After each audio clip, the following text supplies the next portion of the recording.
ഇതൊക്കെ പറയാനുള്ളത് കാരണത്താൽ ഇവിടെ ഡേ 1 മുതൽ എല്ലാവരും യാതൊരുവിധ ജാതി മത കക്ഷി രാഷ്ട്രീയ വ്യത്യാസവും ഇല്ലാതെ കൂട്ടായി നിന്നുകൊണ്ട് ഭീകരമായ ഒരു പ്രകൃതി ദുരന്തത്തിന് ഇരയായ ഇവിടുത്തെ ജനങ്ങളെ, പാവപ്പെട്ട ആളുകളെ, കുടുംബങ്ങളെ 5 മാസം വീട്ടിലിപ്പോൾ ഞങ്ങൾ പറഞ്ഞ് ഞങ്ങളവിടെ പോയി അവർ പരോപകാരത്തിന് വേണ്ടി പോയതാണ്, സഹായിക്കാൻ പോയതാണ്. അപ്പോഴാണ് ദുരന്തം ഉണ്ടായിരുന്നത്.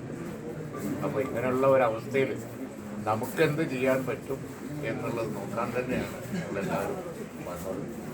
അപ്പോൾ തീർച്ചയായിട്ടും ഞങ്ങളുടെയൊക്കെ പങ്ക് തീർച്ചയായും ഞങ്ങൾ വഹിക്കും. നേരത്തെ MP ആ കാര്യങ്ങൾ പറഞ്ഞിരുന്നു, ഞങ്ങളോട് ആലോചിച്ച് തന്നെയാണ് പറഞ്ഞത്. പക്ഷേ വയനാട്ടിലായാലും ഇവിടെ ആയാലും ഞങ്ങൾ പൊതുവിലെടുത്തിരിക്കുന്ന ഒരു സമീപനം അത് ഇത്രയും വലിയ സംഭവമായിരുന്നു.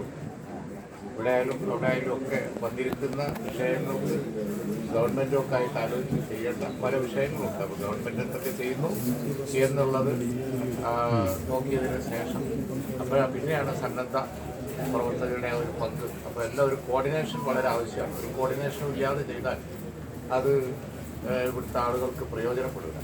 അതുകൊണ്ട് തീർച്ചയായും ഇവിടെ നോക്കേണ്ടത് അവരുടെ അതിനാണ് മുമ്പോട്ട് പോകുന്നത്.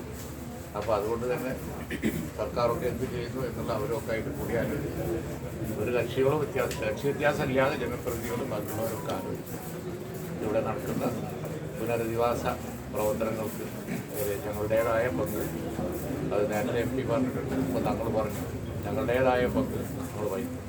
ഒരു പോരായ്മ വരാതെ നോക്കാൻ ഞങ്ങളുടെയൊക്കെ പിന്തുണയും പങ്കും ആ കാര്യത്തിൽ ഉണ്ടാവും.